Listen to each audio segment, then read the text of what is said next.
This is Oilersnation Radio, your one-stop shop for everything Oilers. 1 hour of straight hockey talk with Bagged Milk, Tyler, Liam, Rick, and Dan starts now. Hello. Gang's all here. It's Tuesday afternoon. Part of your regular routine, Oilersnation Radio. A fresh episode to massage your ear holes, maybe even tickle your brains. You started the episode with a lie. Did I? Not everybody's here. Where's Liam? Liam's missing. Our accent per 60 is going to be way down. Yes. I'm going to start calling him William when he's a naughty boy. William. That's fair. Big Willie. Big Willie. Well, I am changing people's names at the office, Tyler. I don't know if you knew this. You're going... Last part of the name. Yeah. So Kennedy is now Eddie. Eddie. Peyton is Don. Big and Don. Waz is Hugh. Big Hugh. Big Hugh. Something to think about. Yeah. Dan, you're just L. Is your real name Richard? Yeah. Oh, it is. Yeah. So you're hard. Always. Hard. Stay hard. Good for you. All right, we got a delicious debate for our friends at Odd Company. Of course, we are proud to partner with Odd Company for the Nation Beer Everyday Lager. Tyler's already enjoyed 2 of them today. That's false. But I did watch Waz put his face into a bowl of Nation Beer earlier today. So you told me about this morning routine thing. Yeah. My phone was listening to me because this morning I got served a bunch of morning guy. Is it the one dude who wakes up at 3:30 in the morning? Is that the guy you're always talking about? Yeah. Nasal strips and He got like the ice bath. like the tape over his mouth and shit. So I watched one today where that guy left his house by like 6:30 after this extensive morning routine that was about 2 hours. That's the last thing I want to do in the morning. Yeah, no. Delicious debate. Do you get ready in the morning for 2 hours? No, I don't. Delicious debate. Does this guy actually do this when the cameras aren't on? He goes to bed at like 4:30 in the afternoon. Has to. Just to get ready for his video routine. Has to. Like you get up early too to go to the gym and shit, but like I don't see you doing a 2 hour prep. From the time I get up to the time I leave, no more than like 30 to 45 minutes, depending on what I had for dinner. Yeah. Could be Dave's Hot Chicken. We are proud to partner with Odd Company to bring you the Nation Beer Everyday Lager. It's perfect for the next big game or your next go-to lager. Find it at either Odd Company location here in the city. There's 2 of them. And I want to tease something for you. We might be doing a little something at Odd Company a little bit later. Little event. We all get together and try some of that pizza Tyler always talks about. Stay tuned for the details on that. Or you can get it at liquorconnect.com. It's kind of like a search engine. Find beer at a liquor store near you. All right. Turning over to Dan. You are up for the delicious debate today. Yeah, we've been without hockey for a couple of days, and so I'm going to keep it non-hockey related. In my neighborhood, we have one person that drives a big old diesel truck. Hell yeah. With the engine that purrs. And every once in a while, they come home late at night, and they'll just sit in their truck for like an hour and just idle. They just sit in their truck. Yes. And with it on. They're doing something in there. They might be smoking. They might be listening to a podcast. I'm not sure. You got the oodle noodle. You got the kids in the house. Exactly. You're eating those damn little... You don't want to share them at all. No issue Rails. there. But what happened was Halloween night, they did this, and I watched this happen. One of our other neighbors went over and asked them to not idle. That was the biggest mistake of their life. Sorry, go ahead. Loud truck? Loud truck. Like diesel truck, but without the muffler. Like souped up. Kind of. And so one of our neighbors went out and asked them very nicely, I thought, to stop doing it. Every day since then. Since Halloween, he has idled for at least 2 hours at night. And now in the mornings at 5 a.m, he turns the truck on and idles it for an hour then. Well, you could call bylaw. So that's the question is, the delicious debate is, do I get real passive aggressive petty with this? Or do I just try and pass in the city and let them deal with it? So before you give your answer, Tyler, I Googled. You got a diesel engine. Yeah. You got to let that baby warm up. How long for, Google, should I allow my diesel engine to warm up? Depending on the temperature outside, no more than a couple minutes. Well, we're talking about today. Today is March 25th. It's lovely outside. Yep. So, yeah. Modern diesel engines, are we talking about a newish truck? I would say, yeah. Typically don't require any extending idling periods after a cold start. Engine manufacturers often recommend a warm-up of less than 5 to 10 minutes. Okay. So, yep, not doing that. At least 5 a.m. till 5:30, and then when he gets in the car and peels off. It's loud enough that it wakes up the entire household. Perfect. Yeah. So as someone who lived through quite the neighborhood beef that involved parking vehicles, not so much idling them. Go back to real life for Parking Gate. Yeah, Parking Gate was crazy. The guy has since moved because of it. Awesome. They did the petty thing. They were shoveling snow onto each other's driveways. They were leaving their garbage cans everywhere. It was just a disaster. It's just going to end with bylaw getting called, so just call bylaw. Save everybody the hassle, just call bylaw. See, I've done the opposite. I've tried to be the good guy, and like I've gone out of my way to shovel their driveway and gone out of my way to try and extend the olive branch. And one neighbor asking them to stop. It's been 5 months of torment. You can't win with people like that. So like I'm going the route of I'm very petty. And if you had a neighbor who you said kindly asked, hey man, your fucking truck is annoying. Kindly. And he's still doing it. Not just still doing it, but daily since Halloween. I'm just checking my calendar. Halloween's been a minute ago. Yeah, I'd go petty. I would consider renting a fucking grain auger, running that baby in getting a wood chipper. It's been 145 days. This guy has probably spent so much money on fuel that he didn't need to. That's the question. That's the part where I have is just I want the endless coffers of gasoline money. Yeah, that's wild. Rick, what are you doing? Rick, can I hire you to come deal with it? For the first bit, I'm probably just going to ignore it and just whatever. But I mean, at 145 days, it's probably a little excessive. And as much as I want to say, you know what, just forget about it, because I don't like to get involved in that vehicle's too loud, that motorcycle's too loud type of stuff. At 145 days, now you're doing this intentionally now. Yeah, but also it's not like something where it's not like he's mowing his lawn too early. Like something that's like legal and like he's breaking a law. Yeah, but I mean, at the same time, like Rick said, like he's just existing. Like at first, and then throughout the winter, you kind of have to accept it because I mean, I let mine. But now, like if you did it this morning, you let it run for like 45 minutes this morning, and now you're getting stupid. And then This reminds me of my I don't know where I'm neighbor. gonna go, but it might be a couple of bucks at the grocery store and a little funnel and a little bit of sugar. Oh, we're blowing up the truck. Respect. This reminds me, I had a neighbor who they were incessantly playing rave music, like from 9 a.m. to whenever. I would assume that they were falling asleep with this on. That's how long I would go for.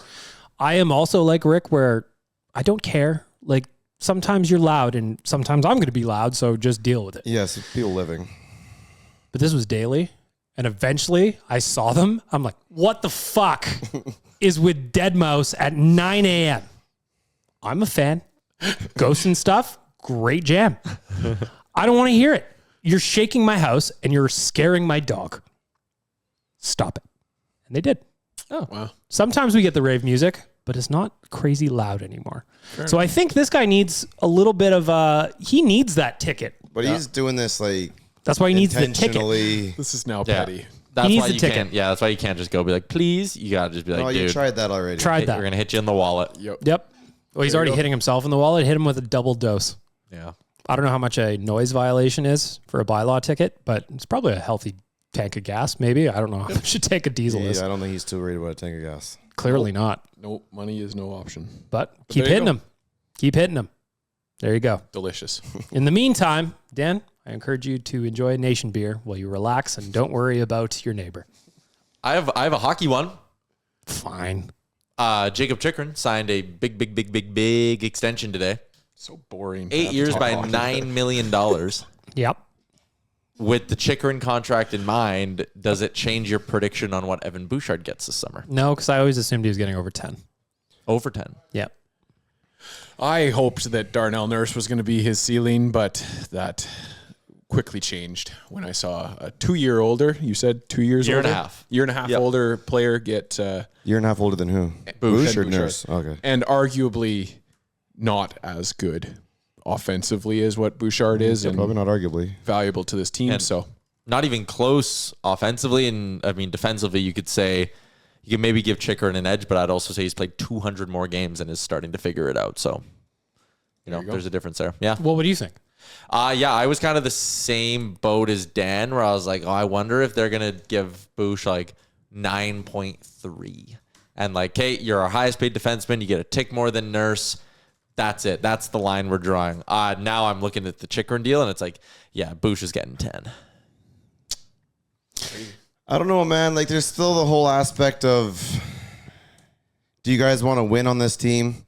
You saw 29 already take a discount, right? If he goes to the free market this summer, or if he pushes the envelope at all, Yep. he's getting an extra mil, 2. 97 is going to do the exact same thing. I can see them looking at Bouch and going, hey, listen, like 9 times 8. You got 8 mil? Or sorry, 9 mil times 8. Like yeah, the 8 year, deal. like full years. Yeah. 9 million. Are you really going to turn your nose up to that? Like, I mean, you're on this team that could be whatever you think this could be. Take a bit of do the leadership thing. I wrote a piece today at Oilersnation.com about some of the differences in these contracts because people love to throw Cale Makar in there, right? And be like, well, Cale Makar only makes 9. You're going to pay him more than Cale Makar. There's a difference between years ago. UFA years and RFA years, right? Cale Makar's deal was almost all RFA years. I'm not sure if there was even one single UFA year in there. Zach Werenski's deal, 9.3 or 9.4, was about 50-50. Miro Heiskanen's, I think, was all UFA all RFA or close to it. Darnell Nurse's was all UFA years. That's why you had to pay so much. Bouch is going to be 2 RFA years and then 6 UFA years if you go a full 8-year deal. Chychrun was all UFA years. So that drives up the price a little bit. So that's the only reason why I'm like, maybe there's a world where he's still sub 10, but even then I think it's like 9.8. I think you trying to go after, like, here's the Zach Werenski number. Take it or leave. I mean, I get, like, take it or leave it, but if you want more, you obviously know what we're going to be losing from the bottom end of this team. Yeah. Do you want to win? Look how many guys have signed here, could have signed for more, stayed here, came here, whatever. It's your opportunity to do the exact same thing. Also, if you take a minor haircut, you're not going to notice it at all in your pocketbook. But I promise you, there will be a little less scrutiny in this city. Not a lot, but a little bit less. I get what you're saying. I think there is, like, the camp who doesn't like Bouchard. You could pay him $1 a year. They're always going to hate him. You could sign him for $7 million. People will complain about him. Yeah, right? But I mean, some of the pressure will be off. Some of it. Yeah, maybe. There's been especially after a year like a year like you had this year. Yeah. I mean, $63 million or $72 million. Chump change. USD to live in Canada. Awesome. It's a lot of Curse my shitty fucking jeans. money. And you're probably going to have a no movement clause. And Of course. you have one contract left after that as well, right? Like 34, 33, 34, is that what we're topping out? He'd get one more. Then you have one more contract after that, and you can grab yourself another whatever. But if you want generational wealth and a little bling on your fingers, Well, you might want to keep it around Darnell's number. so I did this rant today, so I'll spare the full long form version of it. But I had someone basically who asked, like, why wouldn't you just give him a 3-year bridge? 3-year bridge at like $7.5 million. And if Bouchard like proves that he can, figure out the defensive side, and in the meantime, you're a cup contender, so you need the extra money, why wouldn't you bridge him? And like, I kind of get how you would think that, but also in 3 years, Cale Makar is going to have a new contract, and it's probably going to be $15 million a season. Like, he's going to get more than Leon. Yeah, but like, he has to sign the contract too, Yeah, right? Like, Bouch has to be, okay, fine, 3 years, I'm cool. that too. But like, the danger with that would be exactly what you did with Darnell Nurse, where if you were going to bridge him again, you run the risk of, okay, sign him to a 3-year deal. What happens in 3 years if he does have a ring on his finger? Stanley Cup, not wedding.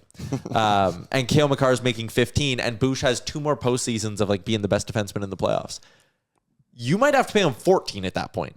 And like, do you want to run that risk? I don't, because I think Bouchard has the ability to outperform $10 million. Also, $10 million goes down in actual value year over year. So by year 5, 6, and 7, he's making 7% of your cap. Yeah, no, I agree with you there.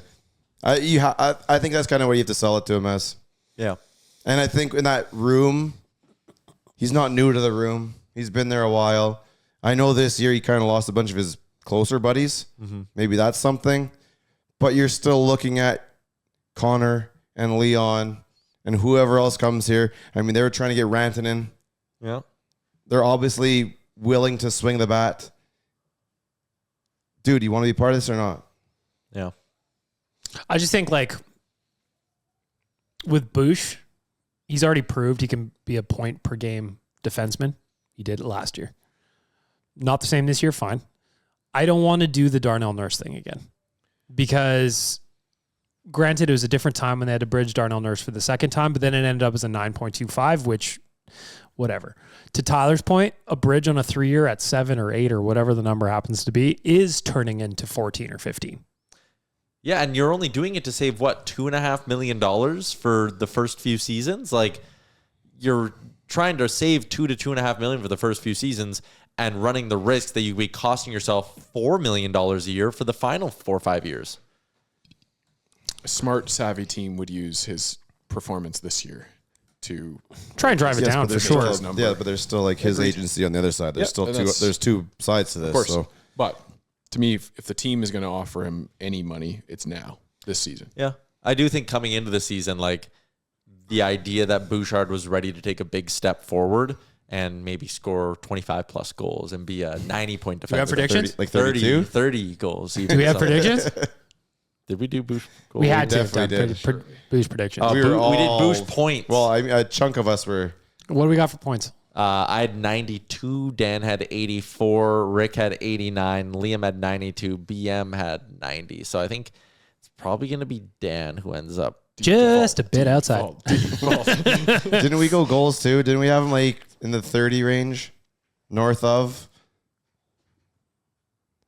I thought that was kind of like the joke going there for a while that we had him at like 32, 33 goals. We had a lot of 30-goal Yeah, scorers, if I we remember did. correctly. We had a lot. I think I was I bullish meant to on say most. including playoffs. For the record, I don't know what you guys were thinking, but I was putting regular season and playoffs together.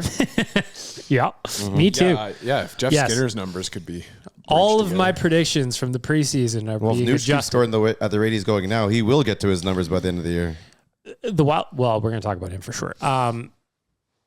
He just hit 20 goals last game, had 1 in his first 19, like Crazy. pretty wild turnaround. But let's get to it. I want to tell you about the What Chaos event we got going on at Greta this weekend, presented by our friends at Fountain Tire. Join DJ Bean and Pete Blackburn from What Chaos as they bring their energy to Edmonton for one-of-a-kind watch party. Mark your calendars for Thursday. That is this coming Thursday.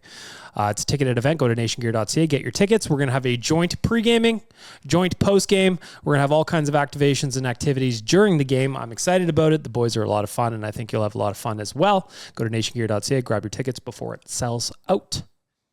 I'm excited. I can't wait. I had their producer, Sean, on ON Every Day today. He's very fired up. He's a Buffalo, New York native. So him and I bond over our love of the Buffalo Bills. But I was telling him about how much, as an Edmontonian, I love going to Buffalo because I think there's a lot of similarities. So he's excited to do the reverse. I love it. I want to start off the news with the report that came out yesterday. Connor and Leon will not play any of the 3 games this week. Stan Bowman was on After Hours on Hockey Night in Canada on Saturday, and he said, thankfully, they're not serious injuries. As far as exact timeline, we don't know that, but it's not going to be a long time. We're not concerned. I think you always want them back in the lineup, and you want them there every night, but missing a little time at this point in the year probably isn't the worst thing. I think Leon will be back before Connor, but I don't think he'll be too much after that. I wonder what would have happened had the Saturday game been Dallas. Because I think when you look at the 3 games that this week, you have obviously the Dallas game, which is a top end team. Then you have a Seattle team that the Oilers just beat, and you have a Calgary team that you think the team that played Saturday could probably beat them too. Yeah.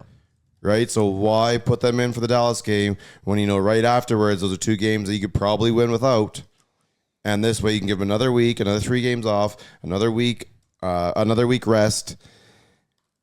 I wonder if Dallas was the Sunday night game or the Saturday night game. Like you're saying instead of the BOA? Yeah. So if Okay. it was like Seattle, then Calgary, then Dallas, you have the hard game at the very end of it. That maybe you get Leon for the last game. Maybe you get both of them for the last game. But knowing full well that you have 1 top end game followed by 2 other games in which you're pretty confident giving those 2 guys the night off. And I think for obviously in the long run, the extra health and rest is going to pay off, is what you want.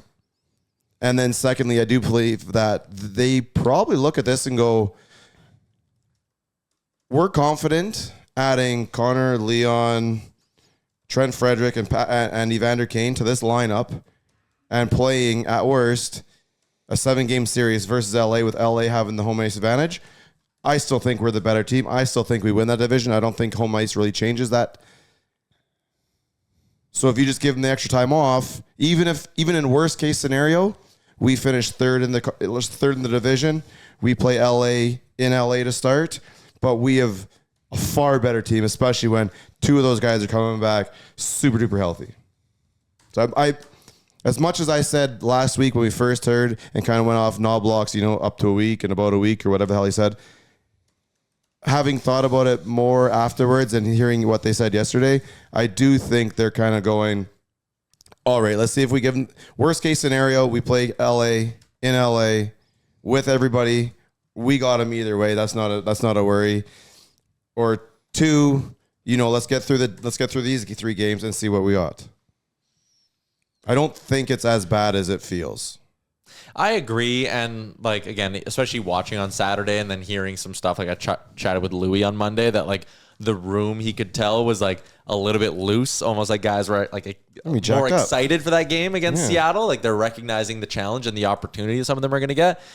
Again, we'll talk betting in a bit. I think they'll be pretty big underdogs against Dallas tomorrow night, even though they're the home team. But the idea that they can go as currently constructed and beat Calgary and Seattle is not far-fetched at all. And yeah, maybe you're right, Rick. Maybe if that Saturday game was the Vegas game, let's call it even, maybe they're back there. It gives me some optimism that we're going to see one, probably Leon, for the game against Vegas on Tuesday. I still think we get both. Especially if we win 2 out of 3, if not 3 out of 3, then I think you have them both back, because then that Vegas game is going to have number 1 on the line, and then they're both involved. If we go, and I really dislike even considering it, but if things don't go well for us 3 nights in a row, maybe you don't see either one of them until Saturday against the Kings, the next Saturday. Well, because ultimately at the end of the day, just say, hey, listen, first is out of the way, more rest. Playoffs are more important. So I think that,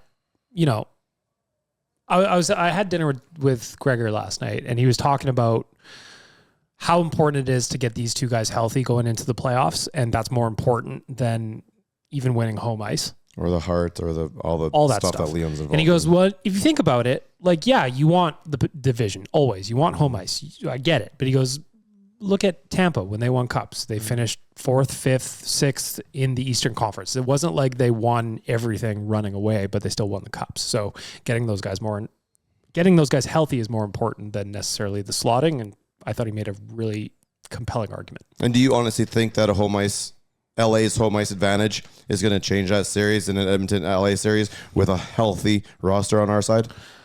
No, I don't. No, but again, you want it. You want it 100%. But if things didn't work out very well, we finished 3rd. We're playing LA in LA game 1. I still looking at this team and going Edmonton in 5. Make matters. Sorry, Dan, you got something to say? Yeah, no, I was just gonna say, I don't know. I feel like this is it's worrisome in the sense that I really thought that this was the year that they were going to push for the Pacific Division. But, I agree with what you guys are saying, just because there's just really nothing else we can do. But just they can still push for it. The other guys has got to come through and win 2 out of the 3. Yeah, agreed. I think of all the times for them to both be hurt, having the secondary scoring warming up the way it has over the last 2 weeks, thank God. And then that's just the natural transition into Ryan Nugent-Hopkins. Captain Nuge scored his 4th career hat trick the other night against Seattle, 9 points in his last 4 games.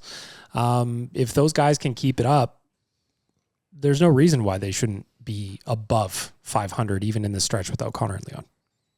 Look, you and I have been around a long time, and we've seen an Edmonton team be underdogs to Dallas. Yes. Let's see them come out and do it tomorrow. Well, and there's also the thing too, and I watched the clip from Louis. It's on our socials. You should go watch it, because I think there's part of it where it's those guys almost have it. What I took from it is those guys have like a chip on their shoulder. Like, fuck, yeah, we want those guys in the lineup, but we can do this. We're Exactly. capable. We're NHLers. We're veterans. We can score. And I like that approach. Yeah, I like Ryan Nugent-Hopkins being like, oh, no Connor, no Leon. Boys, I was playing top line minutes well before you got in the city. Hey guys, I had my first overall as well, by the way. Yeah. And he's playing like it, at least the last 2 weeks anyway. I mean, he went from 1 goal in his first 19 to now his another 20-goal season. And 5 of those goals came in the last 2 weeks. Here's the question for you. Set up your goaltenders for this week. I think they go Pickard Skinner. You kind of Pickard Dallas? You almost kind of sacrifice the Dallas game and go all in with your best lineup. But Skinner... I understand. I just think it's a weird one. I think What are you trying that's to what say, I think they do. I think they go Pickard then Skinner. Oh, he just... So what do we got? We got Dallas tomorrow. It's back-to-back, right? Yes. Yeah. which is a Dallas weird tomorrow, one. then Yeah, Seattle. 3 and I guess maybe consider what you want in Calgary then. Because do you want Skinner going 2 out of 3 nights? Yeah, I get what you're saying. I go Skinner Dallas, Skinner Calgary. I want to give him the BOA. He plays really good against Dallas. That's a team Are you he's working done well backwards against. from the BOA or are you working forwards from Dallas game? I'm honestly just almost working more off of like Stu is my starter. Stu gets the starters games. Right. And the starters games are your toughest opponent in a back-to-back and a home game against your rival. So, yeah, I don't know. I honestly haven't had, and this was something I talked with Dubnik about today, is just the idea that like Skinner's numbers the last few games aren't good, but he's not having bad games. Like, did you dislike his effort against Seattle? They scored one late, but like, I didn't hate any of the goals, and he made some big saves. And against Winnipeg, I hated his one of the year, goals, man. but it was more of an error by Bouchard at the far blue line than it was anything stupid. That's Yeah. been his year. His entire year almost can fall into that. so yeah, I go Skinner, Pickard, Skinner. Yeah, I think if Skinner's your starter, like, give him Dallas. You're going to have to beat Dallas in the playoffs. Yeah, no, I'm down. We're definitely in the era now. We have been for a while where you kind of pick and choose where you want your best lineup, and sometimes they try and go with we're going to put our, especially on the back-to-back, we put our best lineup on the easier win. Yeah. Like we could legit lose to Dallas as a completely healthy team. That's 2-9-9-7. Yep. That's Kane and Frederic in there as well, right? You remember, brought up Trent Frederic. On Friday, Tony Brar reported, based on a quote from Chris Knobloch, at least 2 weeks. So that was from Friday for Trent Frederic. I'm chomping at the bit for him to get in, man. Like, I want to watch him be chaos on ice. Me too, man. I'm really excited about this idea. I think Nuge playing as well as he is as a centerman over the last little bit too is a nice. It gives you Oilers that little bit of flexibility where I think you can go Frederic with Draisaitl like right from the jump and see if you have something there. I don't think you're like sitting there going, oh, we have this black hole in our bottom six, our third line, this, that. I think you go Trent Frederic from the jump with Leon and see if he's been in the news recently. You get like a Pat Maroon like connection up there. And I think he's also just got the skill set that would work. He's big, he's fast, he can score. He scores Who do you play with in Boston? mainly the third line. I can get you an answer to that in like 2 seconds here. Yeah, because I just like so in Boston, he's obviously pretty successful in the role he had and in what he kind of made for himself. Jumping up with a guy like Leon in terms of playing with Leon, and then kind of facing the competition you're going to face with Leon. Are you maybe putting a little too much on his plate? I get what you're saying. That like he hasn't had to play. Yeah, like top line this is minutes your great against spot here. yeah. Like keep playing him in that spot. His most common line mates this year at 5-on-5 were Charlie Coyle and Justin Barrazzo. And then Matthew Patois, and Mark Kastelik. Right. So you're right. He hasn't had to play like legit top 6 minutes much this season. I do think playing with Leon's probably a little bit easier than playing with Connor. Yeah, I can see that too. Well, and he's only going to have 5 or 6 games to get into game shape as well. So I think that there's a bit of truncatedness to the roster. Does he ever play his off wing? I don't know the answer to that. Because, like, thinking about what you guys are saying, or just maybe easing him in a little bit, like replacing Podkolzin on Nuge's wing would be of great interest to me. Yeah. What, tomorrow? No, like when Frederic comes back. Oh. Because like I think that Nuge and Arvidsson kind of got something cooking here. Podkolzin, like he's fine, but could we upgrade? Maybe. Or Really are you more going offensive touch? maybe even like a little bit of the logic of like, whoever you put Leon with, like they're gonna eat. Like Leon will produce when he's on the ice. So do you try to load up a bit of a third line here and be like, okay, now we're giving the other team something to really think about here? Maybe. Yeah. Something we're thinking about. It's nice to have those options, though. Like when the game was over the other day against Seattle and they're coming off the ice and you see all 4 of them standing there and you go, holy shit, that's like 300 plus points standing there. Yeah, that's crazy. The other thing that happened against Seattle, and it kind of blew my mind, but it makes sense. Adam Henrique scored his first power play goal with the Oilers. Hell of a shot, too, by the way. The thing I want to mention specifically about it was... with the Oilers? Yeah, with the Oilers. Like even last year? Yeah. That's crazy. It is. It's nuts. But the thing I liked about it is how simple was the power play.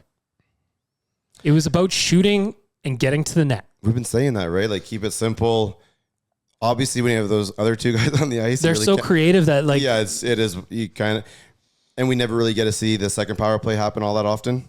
And if they do, there's 37 seconds left. both goals on those power plays, the Nugent one and the Henrique, came from areas they don't generally shoot when Connor and Leon are on the ice. Yeah. Nuge, we've been gagging for him to shoot more. He did it, and he scores a vintage goal. And you had a guy go to the net too, which like Liam and I were really hard on them a few weeks ago about this, but like there was a bit of a problem with like they did not have players going to the net. They were not getting second chance opportunities. And Hyman, that screen on the Nuge goal was perfect. Yeah, it was great. Can't get those second chances if you're not there. Yeah. Make your own breaks. The other veteran that came through with a goal again, 3 in his last 2 games, Jeff Skinner. All of a sudden, the kid's playing well. So I was doing the exercise of you look at the forward lineup on Daily Face-Off of what they had against Seattle, and it's like, okay, you have to take 4 of these guys out of the lineup to night one of the playoffs. Yep. That's crazy. There's no way Jeff Skinner's coming out, right? No. I can't see it. How? I mean, you've got 2 guys that are coming in that really haven't played. I mean, one hasn't played all year. Yeah. Other one hasn't played in quite some time. It's probably real nice to let them find their way in. You think you say Connor and Leon then? Yeah, exactly. Let them, third and fourth line. Just kind of get your feet wet for a minute there. Yeah. So and then having that ahead of them and a guy who's probably feeling the stick a bit right now. He's got a little bit of starting to get a little fire. So assuming, again, Derek Ryan, Max Jones, Kasperi Kapanen, probably the 3 that you just kind of look on the fourth line and go, ding, ding, ding, you're out. And this is, again, assuming everyone's healthy. So then your options for the other piece that would have to come out would be Skinner, Brown, Janmark, or Podkolzin. Because there's no way you're taking Corey Perry out either with how well he's scoring. Podkolzin. So Podkolzin or is probably him. Brown kills. Yanni kills. Pods really doesn't. Pods is 5th on the team in PK time on ice, but there is a gap. Like he's 48 minutes. He's in 5th. Janmark's 104. He's in 4th. So Brown's ahead of Janmark by a couple minutes, and it goes Henrique then Nuge. So this is again where it's almost a little bit frustrating to not have a bit more of a feel on a guy like Trent Frederic, because I mean, if you could have brought him into the lineup a week ago and you're going, okay, you have 13 games to play or whatever. He didn't kill a ton, only 25 minutes, but maybe you could have figured out if Frederic's a PK guy and maybe that gives you the ability to pull someone out. Because I will say, I like how well Podkolzin moves. He doesn't score, which is the frustrating part of his game, but especially when you saw the goal he got the other night, which is an absolute rifle. Aren't we kind of swapping 1 for 1 there? Like Frederic's kind of taking Pod's spot. Yeah, maybe. They play similar physical game. Correct? Yeah, and then you maybe even more so on Frederic, and then more so on Frederic's side again. He's producing more. Yeah, and then it gives you the option to have your 4th line be your 3rd line from last playoffs, which is the Brown, Rico, Janmark line. Yeah. Which all of a sudden, if that's your 4th line instead of your 3rd, your depth's looking pretty good. Yeah, and then your 3rd line could be maybe you flip someone of their off wing or whatever. Maybe we flipping them? No, Yeah, we're flipping them. Skinner, Nuge, Evander Kane is your 3rd line. Oh, okay. Draisaitl, Arvidsson, Frederic is your 2nd line. Okay. Who's my first? McDavid, Hyman, and Henrique? No, I had Henrique on my 4th line. Who am I missing? Perry. Okay, well, you got to rejig this. Perry down to 3? Oh, Skinner up to 1. Skinner, McDavid, Hyman, Perry, Nuge, Kane. That's a slow boots line. That's All a right. what? That's a bit of a slow boots line. That's okay. Perry's got the brains. He's already made up for that. The point is, they are deep as shit. Yes. When healthy. Why not? When healthy.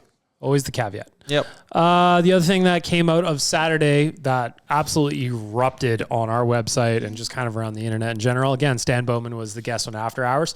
When he was asked about Connor McDavid's contract extension, he said, and I quote, "I'm getting to know Connor right now really well. And everything I said about Leon, you can probably repeat that for Connor." And essentially he was just talking about how important Leon is to the team, et cetera, et cetera. He's an incredible leader, an incredible person, and a great teammate. He loves to cheer for the guys and pump everyone up and be very supportive as a leader. He's the most important player we have here, so that is priority number one. We'll get to it this summer. Now, it's probably not the time to be talking about that. We all know Connor is going to be here, and we're going to make it happen. There's so many other reasons to put these two guys like hand in hand for eternity. I mean, this city... Opening a bar in this city, probably not the smartest thing in the world you want to do, especially if it's you have a great idea. What are you talking about? Especially if you have about 18 months left. So if you have a long-term plan, I mean, let's say they left and went somewhere else. I'm fairly certain this is not their July and August home. Yeah. Right? I'm pretty certain they're not coming back here for the summers. So if you're doing this much into the community, you're probably putting down some roots. Not to mention, like, the bar is one thing, but she's also got her design agency, which is quite successful by all accounts. And I think it's just moving into another new office. Yeah. So, it might be the same building as the Trove, though. That makes sense. I believe it's like multiple levels or something. The "we're going to make it happen" quote really ripped for us. Shout out to Stan Bowman for that. Yeah, and I mean, listen, at the end of the day, like, this isn't the Oilers' decision about whether or not Connor McDavid comes back. No. If the Oilers sit there and, like, they're never going to draw a hard line in the sand and be like, sorry, just our valuation of you, Connor, is Nothing over 15. You're a $16 million player. And Connor's like, I'll sign for 17. And they go, Sorry. Like, if Connor wants to stay, Connor will get however much money he wants, whether there's deferred money involved, blah, blah, blah. Go down the list. If Connor wants to stay, they will get a deal done with Connor. It's a matter of how much McDavid wants, how long he wants to be here, if he wants to be here. And, I mean, again, to all the points you just said, I think all arrows are pointing yes. no reason to think he doesn't want to be here. And we went over this with Nuge and Leon, so I really, really hope there is not like a sense of dread coming, because we should be washed of that. We thought about it with Leon, and then all of a sudden Nuge was going to want $9 million, and we can't afford that, and he's not and then everything's worked out. So let's just calm down, accept it, move on, wait for it to get done, and then we can celebrate. The only interesting detail, I guess, with Nuge was that his went down to being a free agent, whereas Leon still had a year left. Yeah. Yeah. The other thing I want to talk about before we get to the betting segment for our friends Bet365, our old friend Pat Maroon announced that he'll be retiring. Did it in St. Louis too. I thought that was super cool. You blew my mind, though, yesterday, and I would love for you to share it with the boys. Pat Maroon's son, you remember Anthony? Mm-hmm. Oh, dear God. He's in his third year of university. He got drafted by the London Knights. Crazy. He's going to be playing junior next year. Nuts. Yep, I remember that. When I think of Anthony Maroon, I think of the little guy outside the glass banging around. You know what I mean? Like banging the glass, He's being probably excited. like 10 years old now. Yeah, probably. But now he's going to play for the London Knights. Crazy. Rick, you got old somehow. Didn't happen to me. Didn't happen to me, though. No, not at all. I want to put that out for the record. All right, let's do a little bet and talk for our friends at Bet365. Tyler, get some bets out that you want to talk about. Breaking news coming in from Bet365, where every nail-biting overtime win is a barn burner. Every face-off, hat trick, power play, shot on goal, penalty shot, and every suspenseful minute in between is amazing. Whatever the moment's never ordinary at Bet365, an official partner of the NHL. Download the Bet365 app. Use the code NATION to get in on the game. The code is NATION. Must be 19 years old or older. Please play responsibly. A couple of things I want to get to before Tyler does his thing. Looking at the future bets for Bet365, I just want to know which of these two teams you think has the best chance to make the playoffs. Looking in the Pacific Division, we've got Calgary at plus 210. We've got Vancouver at plus 290. Now, Vancouver, they lost both Hoglander and Pettersson for at least a week. Yeah, they have Pius Suter as their top line center. Calgary is playing some decent hockey. They've won 3 in a row. So right now, if I'm looking at the playoff standings, we've got Vancouver is 3 points out of the second wild card spot that is currently being held by St. Louis. Shout out to Dylan Holloway. I miss you. Calgary is at 77 points, so they are 4 points behind. So my question, gentlemen, who's more likely to make the playoffs or neither? I would say Calgary is more likely because they have the better goaltending right now. Dustin Wolf is very good, and it's annoying. Yeah, I'm still leaning Calgary, honestly. I like kind of the general vibes of Dustin Wolf. I think it's one thing to go on the run that St. Louis has had, and they've been so good now for basically 15, 16 games. Can that heater keep lasting? Or are you not even due for a stretch where you crumble? Are you just due for a stretch where you go 3-3, 3-4? And if Calgary can sit there and go 4-2 in that stretch, they're jumping you a little bit. They have games in hand. Like, my point kind of being, if it makes sense, St. Louis has now had their heater, and is it going to end right away, and will they plateau off? Because they needed this heater just to get back in the spot where they're even in the conversation. So you're picking Calgary? Picking Calgary. Dan, what do you got? St. Louis. There might be some bias on my side. Dan's got Calgary. Rick, what do you got? Yeah, I'm going St. Louis. And So you're saying neither make it? Yeah, for everything you just said about Calgary, or St. Louis, their heater, the world could come crashing down to Dustin Wolf and kind of even out a bit. Yeah, It's true. He's had some stinker games. I just think that St. Louis is the better team overall, and when it comes down to this, I do believe that the better team will rise to the top, and Vancouver is Womp womp. yeah, Pretty much, yeah. I hurts my cheeks from smiling, but Couldn't happen to a better fan base. yeah, no, they're watching something else now. I think they've given up. I think I think both miss actually, but what I want to happen is Calgary to get in, and the first round is going to be what it is. Just the opportunity of a BOA. Just give me the opportunity for another one. I'd very much enjoy that. Yeah, it's tough because the Oilers would have to obviously win the division, and Calgary would have to pass Mini. They're 8 points back with 2 games in hand right now, so it is not crazy, but you definitely need a lot of things to kind of break your way. Need a lot of things to go right, but it could be there. If we're leaning on things that we need to go right for us, I want it to be finishing off and very happy at the end of June. Well, of course. Of course. Let's switch gears, gentlemen. We are less than a month away from kickoff on a brand new CFL season. Let's go. And I want to talk about who's going to win outright. Hell yeah. So right now, currently, we've got the Argos as favored to win outright at plus 280. Don't touch them. They've lost pretty much everybody on their team. Okay. We got the Alouettes up next at plus 425. Not a chance. We've got the Rough Riders at plus 500. Ottawa or Saskatchewan. This would be the Saskatchewan. Unfortunately, the Ottawa team is under its current name. We got the Blue Bombers in fourth at plus 550. Lions at plus 650 up next. The Red Blacks at 700. And the Elks come in at plus 1,000 to win it all. Drop your money on them. Do you actually like it? Yes. Yes. If I were to put you in a suit, put you on the TSN panel right now and be like, Rick, you can't be biased. You can draw a case for it? Yeah, I think bringing in the management and coaching staff they have, it's brought back a lot of green and gold tradition, a sense of direction, and that direction is towards a W and not really anything else. They will be fine when it comes to the personnel side of things, in terms of Clonic days. I know when Ed was here the first time, he didn't do Clonic days. Everybody lost their mind and blah, blah, whatever. They want to win. Then they started bringing back winners. Okay, so they brought back Jake Serezna to run he's probably the best defensive end in the league. He's getting his money. They paid both their lines, offense and defensive lines. That's where this is won. It's one of the trenches. Yep. I think we have a very good quarterback over there in Trey Ford. He can throw the ball. He can also run it. We have some of the best running backs in the league. We had a great stack last year, and the same guys are back here except for Kevin Brown.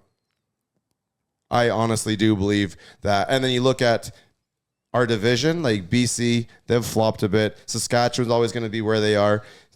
Winnipeg's going to be the tough one in our division. Okay. But I think if this team comes together the way it should, that we probably win the division. I think we win the Grey Cup this year. And I don't think anybody Toronto's going to take a deep dive this year, I think. I mean, they got their ring last year. They lost a ton of players.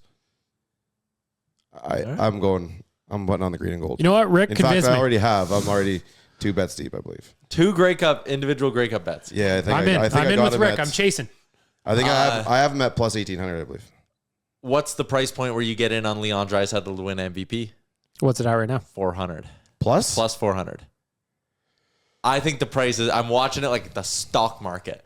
I think after he sits out these next 3 games, I think he could be somewhere around plus 600. All right, man. I'm going to wait, though. I do have one that I found for the Oilers. I'm not done with my CFL betting You're talk, not- Tyler. Oh, sorry. I thought we just had I didn't know we were going deeper than Grey Cup winner. Oh my Plus goodness. 1,800 I have, Matt. Regular rushing yards? season wins. The Edmonton Elks. The line is set at 8.5. Over. Over is plus 110, Rick. Yeah, Under take the is over. minus 140. Plus 110 on the over, too. Yeah, take the over. In fact, is this a milestone thing or is this just a over-under? Over under.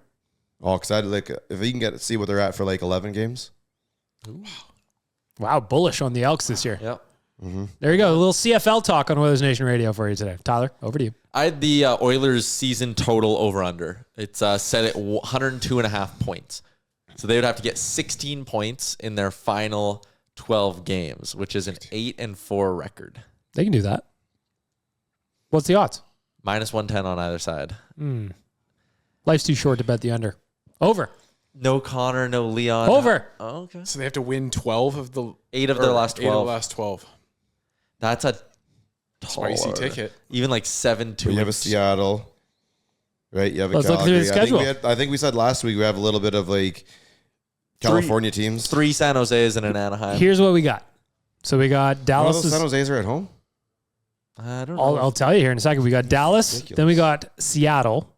Then we got Calgary on Saturday. That wraps up March. Okay. Then we go onto the road.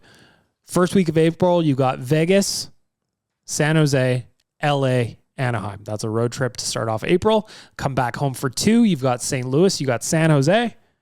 And then your final week of the regular season, you start on the road in Winnipeg. Blessing. The next day, you come home for a home game against the Kings, and then you wrap up the season against the Sharks on the 16th of April At home? on the road. Oh, on the road. You got to go out for one San Jose game? That's right. Send Bakersfield there. Yeah, just bust the boys up from Baco. Interesting. So there you go. Can you win 8 of those games? Yes. Yeah, you can. I get a little bit nervous about the Connor and Leon thing. But without them, you can perhaps catch teams sleeping, and then our guys extra motivated. Like our guys aren't here. Yeah. Sorry, we're not giving up. What are you talking about? I'd feel better about it if they go 2-1 this week, but it's not a stretch. It's just it's not like a slam dunk bet for me. Tyler's taking the under then. That is why the line is split right down the middle. It is. If it was 101.5, I'd be like, oh yeah, they can go 7-4-1. Yeah. 8-4 is just like, I have a tough time getting that last point. There you have it. Breaking news. Bet365. Whatever the moment's never ordinary at Bet365, an official partner of the NHL. Download the Bet365 app and use the code NATION to play. Make sure you're 19 years old or older, and please play responsibly, okay? Excellent. We're going to wrap it up. Tomorrow, Dallas, we're just going to do some keys to victory for our friends at Oodle Noodle. Download the Oodle Noodle app, order takeout or delivery. It's easy, and you can earn free Oodle Noodle just by using the app. Sign up for the loyalty program through the app. You will get 1,500 loyalty points, which is about a $15 value just for signing up. You can get that through the Apple and Google Play Store. My recommendation, as always, in solidarity for our boys who are injured right now, the dynamic duo is a Bombay butter chicken and 1 green onion cake for $17.95. Keys to victory, Tyler. Tomorrow they got Dallas. We are without Connor. We are without Leon. Yep. What sticks out to you? One big thing for me is going to be find a way to keep this thing at 5-on-5. Yes. The last time they played Dallas, it was a 5-4 win. But if you remember, Dallas got 2 of those goals on the power play. So if you're the Oilers, keep this game at 5-on-5. Don't avoid giving them the 3 power play opportunities that they turned into 2 goals. So yeah, stay 5-on-5. That's a big one for me. Dan, what do you got? Last time we played Dallas, we had some big hits. I would just like to see the physicality set in the first period, set the tone, make them regret taking shots, all that good stuff. I just want to see some hits. Rick, what do you got? Without 29.97 in this lineup, you need to really focus on being almost perfect in your own end, especially against a team like Dallas. So take care of your own end first. And if that means we go to overtime at 0-0, I don't give a shit. I'm going to say, again, a team like Dallas who is very, very good in transition when you give up the puck. Respect the blue lines. The last 2 games, last game it was Evan Bouchard. The game before that it was Darnell Nurse. Identical plays where they could have probably rimmed it around the boards deep into the zone. They tried to go into the middle of the ice. It turned around. The first one was a 2-on-1 that they scored. The game against Seattle, there was, I think it was a breakaway or something. But ultimately, those were bad decisions at the blue line. One more round, reversing the order. Key to victory. Rick, what else you got? Honestly, it comes down to the exact same thing. You got to take care of your own end right now. And that this team needs to focus on that right now because that's really what playoff hockey is right now, and we need to be in that mindset. So take care of your own end. Dan, one more. I think the reality is this team is going to take some penalties against Dallas, so your penalty kill is just going to have to be better than it was against Seattle. One more, Tyler. Solve Jake Ottinger. You got to him last game, right? It's a guy who I was double checking his numbers there. That's why I was checked out for a couple of seconds. Actually, not as bad as I thought they were if you include the playoffs. I thought maybe we got to Ottinger a little bit more, but showed that we could solve him last time we played him. Pop 5, so why not? Pop 5 again. And I think to that, keep it simple. Get some pucks on net, crash the crease. Greasy goals are just as beautiful to me, and I think that the last game they got some of those simpler plays to go for them. So cool. Play some simple hockey. Tyler, score prediction. Oilers, Dallas. God, I hate being that guy. I'm going to say the Oilers lose 4-1. Dan. 4-3 Oilers win. Jeez, Tyler, you hate the Oilers. 3-2 Edmonton overtime. You're really going to enjoy a 9-2 win tomorrow at Rogers Place. Hey, you almost got the Utah game right. Almost got it. I almost was there. I'm due for this one. Have a great week, everybody. What's up, Nation citizens? If you like that video, then you need to be subscribed to the Oilers Nation YouTube. Podcasts, live shows, exclusive interviews, and analysis. Everything you need from your favorite voices at Oilers Nation. And you don't want to miss any of it, so hammer that subscribe button.